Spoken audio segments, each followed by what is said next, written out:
This is Adam from Garden of Eden, and today I just wanted to show the project I'm doing at my parents' new property. So basically I'm going to be cutting fresh garden beds and adding long-term plants like shrubs and possibly small trees. Because this garden is completely blank. It's a blank slate. There is absolutely not even a tree or a bush in the backyard.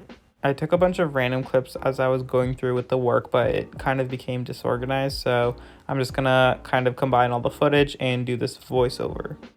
Alright, so we're now looking directly at the back of the house, and there's kind of this half patio, but we're gonna end up doubling it in size and making it go all the way to the end there past that window, but that is a project for next year.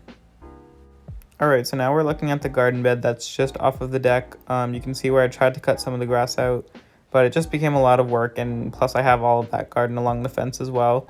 So what I ended up doing was just cutting the edge out, that curvy edge that you just saw, and it just gave me kind of like a guideline to go by, and then I could plan out how deep I wanted the garden beds to go. And with that, I was able to cut kind of holes in the lawn and just plant the shrubs where I wanted them to go. But eventually, all of that grass that's around the shrubs that I planted is going to be taken out in spring. And now we're just taking a closer look at the garden that's along the fence. I am planning on mirroring that curvy garden design that I just showed off the deck, so both of them are going to be matching, and I think that'll create kind of a uniform look.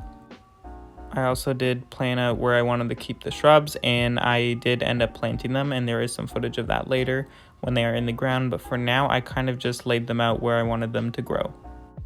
My favorite part of their new garden, besides the fact that it is a blank slate and I can plant whatever I want, is that it has so much space, so I can plant things like this black lace elderberry. I've always wanted to plant these shrubs that I would see at work, but we just never had the space, and now I can kind of get more creative. This shrub is going to get 8 feet by 8 feet. I believe sometimes they even get 10 feet by 10 feet. And so not only will it mask some of that traffic, but it will look amazing with its ferny foliage, and I'm pairing it with this Miss Molly, I believe, butterfly bush, and this will get around 4 to 5 feet tall and wide. And then there's a false cypress back there. I believe that gets 15 to 20 feet and 4 feet wide. So the goal of this shrub here was that I kind of wanted to hide that telephone pole that you can see behind the fence. When I show it in the video, it kind of looks like it's kind of not going to cover the pole, but from the angle that you see it from the house, it will definitely cover the pole. Besides masking that telephone pole, the blue false cypress will add some different color to the garden, because I love adding like different foliage, because when the flowers are all done, you at least have different colors still, because the purple or black lace elderberry will have kind of deep purple leaves, and then the butterfly bush will have green, and then the false cypress will have blue. I also picked up this Indian summer trumpet vine, and this thing is going to get massive. It should cover the fence and look amazing, especially because on the other side we do have a main road. So not only will it help mask some of the traffic again, but it will also mask some of the noise, and it'll look awesome from the road. That thing gets crazy. It will send out suckers, so I'll have to manage it. And now we are walking to the middle of the garden. Just along that fence, you can see there is a gate. I didn't really show it well, but this is where the garden curve would begin, and then it would end all the way at the end of the fence there. I'm also going to show some of the plants I'm planning on putting here. I got this hardy hibiscus. I got a white one, and it was super cheap. I think it was like $8. Everything was very cheap because it was end of season, so I got like 30 to 40% off. This butterfly bush, I forget the name of it. Oh yeah, Miss Violet. This one is going to get 4 to 5 feet tall and wide as well. And I just wanted to add a lot of butterfly bush because I want some pollinators and butterflies and other things. I want to attract everything in the garden since there's nothing right now. It's kind of barren. Behind it, you can see my hardy banana, which I do have a video of me planting. It's already putting out a new leaf at the end of the season, and I think later on it ended up putting another leaf out. I also protected it as well. I think I might show some footage of me protecting that for the winter at the end of this video. And then on either side of the gate, I wanted to plant a Rose of Sharon. This is a dark lavender chiffon, which is new. I think it's just Proven Winners accidentally found a darker variety of their regular lavender chiffon. And so they released it, and I just randomly found it, so I decided that would be cool to add. But on the other side of that gate, which I did not show yet, there will be another Rose of Sharon. And then I took a small clip of the left side of the garden if you're staring at the house from the backyard. I still haven't decided if I want to plant a shade garden or if I want to put like a chicken coop or other small structure there. Also, as you can see, there's a patch of ground cover that is growing in the lawn, so we're going to have to take that out. Alright, so now I'm just showing some of the plants that I've decided to plant in the garden that's just off of the deck. First, I've already shown this palm tree that I planted in one of my videos. This is my hardy palm tree. I still haven't protected it to this day, and it's already December. There's already some snow. I just never got a chance, and hopefully my dad finds some time to do that, since I'm not there to do that task. And then you can kind of see this pipe, or like the water draining pipe, kind of goes through the deck, and it's not draining properly, so we need to kind of fix that. But until then, there's a bucket that's catching all the water, and just so that it doesn't kind of destroy the grass and cause a puddle.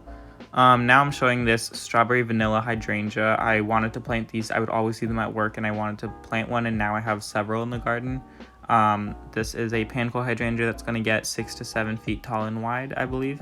It starts out white, and then the blooms will fade to a pink color. So that's kind of awesome, and I think I planted it in the perfect spot. This is another plant I got for a great price. I totally forget the exact prices, but everything was, again, 30 to 40% off. So that's just another perk of getting your plants in fall. Not only are they cheaper, but also the plants get more time to establish their roots in the cool weather and the rainfall. And then the next spring, they will end up growing 2 times as large. And now I picked up this bloomerang dark purple lilac. And this one's cool because it blooms in spring, summer, and fall instead of just spring. I believe it's going to get 6 feet by 6 feet. And so it'll be perfect here because it'll reach just around the top of the deck, and then you will be able to smell the the lilac from inside of the house. So I definitely want to add some sort of scented plant, and I think that'll do the job. Alright, and now I have another Rose of Sharon. I wanted to plant another one here just because they add a lot of color later on in the season. And also, I want something that's going to reach the top of the deck along with that lilac right there. Just so that there's kind of blooms as you're standing up there, kind of like right at eye level. And also adds a little bit more privacy because, again, we are off of the main road. I also did forget to mention that endless summer hydrangea. It's in the far right corner. And it's in between the Rose of Sharon and that hydrangea. There is that black garbage can. Once we fix the pipe, I'm planning on putting a small tree there, possibly a tricolor beech. But that is still something that I'm planning out, and I'm not sure if I'm actually going to do it. Now we are looking at some porcupine grass. The neighbor gifted this to us. She has a large bunch of porcupine grass growing in her front yard, and when we complimented it, she decided to give us a division, and I think it'll look perfect next to the gate. And here's another hydrangea. This is another panicle. I got this from work for free because it was pretty much going to just be thrown out. And it's a Limelight Prime. It should get, I believe, 4 to 6 feet tall. So it's kind of close to the porcupine grass. I might have to end up moving one of them. But maybe the porcupine grass because I planted it too close to the lawn. And then there's kind of a dying coral bells right there. I brought that from the old house, and it was sitting in a pot all summer without water. So, yeah, hopefully that bounces back. I do see some new growth, so that should be a good sign. But yeah, that Limelight Prime hydrangea is different from the standard Limelight. I think it has stronger stems and it has more bold color, so it's kind of awesome, and I think it will do well there. And now I just have a few clips of me planting some of the shrubs.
this is what it's looking like now. A little bit later, I did successfully cut the garden on the other side to mirror the other curvy garden, and they're both looking amazing. And then on the left side here, I am planning on putting a vegetable garden.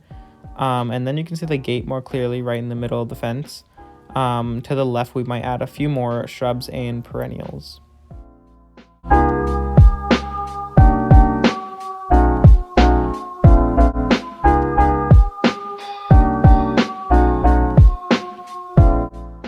And here's what the garden looked like just before I cut it.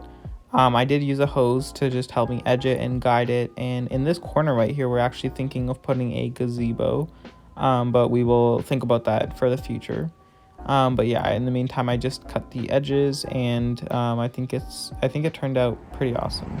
And as you can see, I did end up making a small garden to the left of the gate there. It's just that there's a little bit of color continuing and a little bit more matching before the vegetable garden would start. I ended up stopping by at the garden center and picked up some 50% off perennials, and I planted everything in the ground, and so everything should come up fresh next spring. Life ended up getting busy, and I did not have the chance to take out any more grass, so I guess I'll have to do that in spring. As you can see, it was snowing. I did have a little bit of time to plant bulbs still, even though it was quite late. I just showed all the bulbs I planted. I did forget to videotape where I planted them, but I will be taking footage when spring comes around.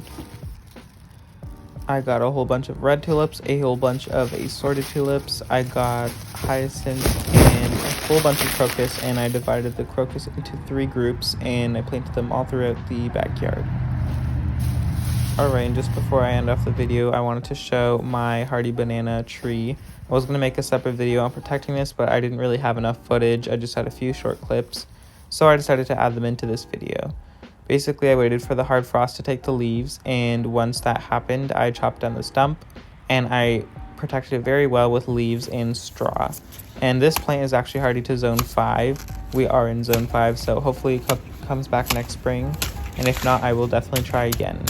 As for the hardy palm, as I said earlier, I did not have enough time to protect it. Things just got busy, and that one needs a little bit more work to protect it, to keep it over winter. So hopefully my dad can do something since I won't be there. But yeah, let's see what happens in spring.